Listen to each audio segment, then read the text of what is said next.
melihat ya, memang yang namanya kejahatan fraud ini selalu berkembang. Kalau kita melihat beberapa tahun terakhir sebenarnya, sampai mungkin akhir tahun 2021, kejahatan perbankan yang paling menonjol itu adalah kasus skimming. Ya, kasus skimming, pemalsuan kartu magnetik dari kartu ini adalah yang mendominasi kasus fraud di perbankan selama beberapa tahun. Tetapi pada akhir tahun 2021 kemarin sudah diberlakukan bahwa semua kartu harus diproses menggunakan chip. Ya, jadi pemrosesan dengan menggunakan chip itu menghilangkan kemungkinan untuk terjadinya kasus skimming atau pengkopian dari kartu-kartu magnetik, ya, karena sekarang sudah menggunakan chip. Jadi jenis fraud yang namanya skimming itu otomatis akan menghilang. Walaupun di Indonesia nggak semua kartu itu sudah dikonversi menjadi kartu berbasis chip, ya. Masih ada beberapa kartu magnetik yang memang untuk tujuan sosial, tetapi itu udah menjadi kecil sekali. Jadi udah hampir meniadakan kejahatan skimming. Nah, ini yang sudah berlalu terjadi, ya.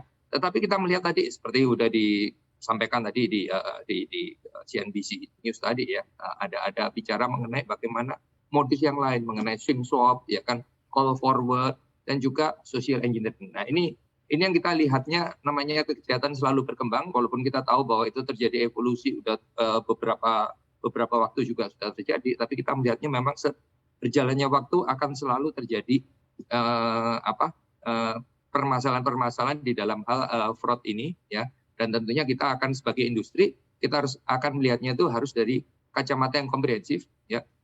Melihatnya bagaimana semua pelaku jasa pembayaran ini bisa bersama-sama mengatasinya, juga regulator dan masyarakatnya secara bersama-sama. Mungkin kurang lebih seperti itu, Mbak Ana.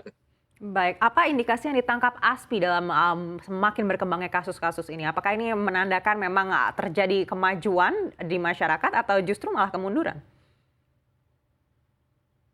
Kalau saya melihatnya tetap kita bicara mengenai kemajuan, karena transaksi digital sekarang itu memang mendominasi sistem pembayaran. Jadi kalau kita bicara transaksi digital yang secara persentase ini mendominasi sistem pembayaran, juga kalau kita melihat dari sisi frekuensi, sisi volume, memang terjadi peningkatan yang cukup signifikan selama tahun-tahun belakangan ini. Jadi kalau kita melihat ini adalah memang masyarakat yang menuju masyarakat modern, masyarakat digital, di mana semua sistem pembayarannya juga menuju digital, ya.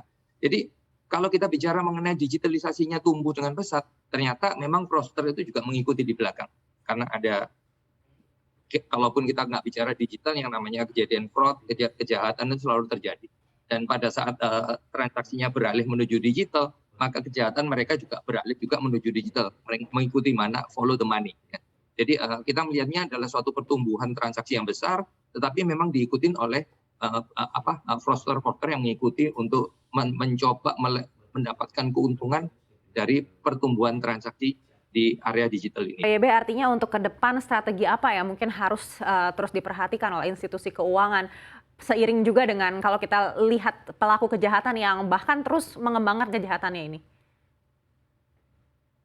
Saya rasa memang 3 faktor. Yang pertama, kalau kita bicara mengenai sistem pembayaran ini, satu adalah regulator, ya, di mana kalau kita bicara regulator di Indonesia ada Bank Indonesia yang untuk sistem pembayaran, ada juga kalau perbankan OJK, ya, karena banyak pelaku sistem pembayaran dominasinya adalah perbankan.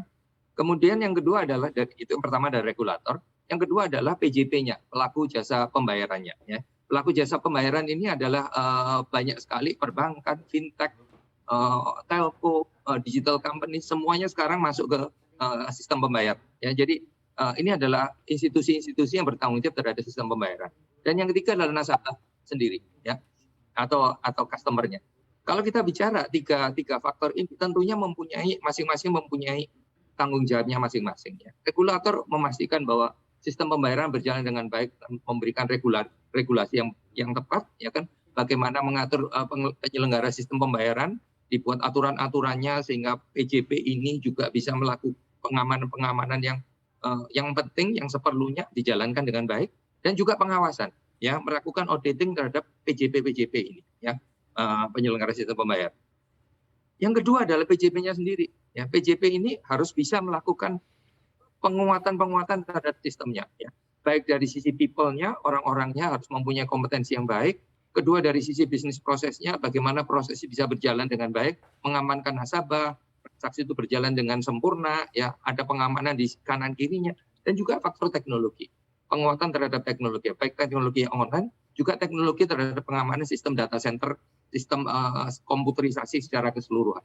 Jadi ini yang dilakukan oleh penyelenggara jasa pembayaran, memastikan sistem, proses, teknologi di dalam institusinya berjalan dengan baik. Ketika dari sisi nasabah, ya, dari sisi nasabah tentunya diharapkan bahwa nasabah ini tidak bisa menjadi sumber dari tempat fraud itu melakukan social engineering. Kita ingin nasabah ini diperkuat dengan sosialisasi yang dijalankan oleh PJT ini tadi. Jadi institusi seperti bank, fintech, siapapun yang menjadi penyelenggara jasa sistem pembayaran harus memberikan edukasi, sosialisasi ke nasabah untuk mereka tuh jangan sampai ditipu dengan sharing password, sharing PIN, ya pura-pura ada orang ngaku dari bank, pura-pura orang ngaku orang dari fintech,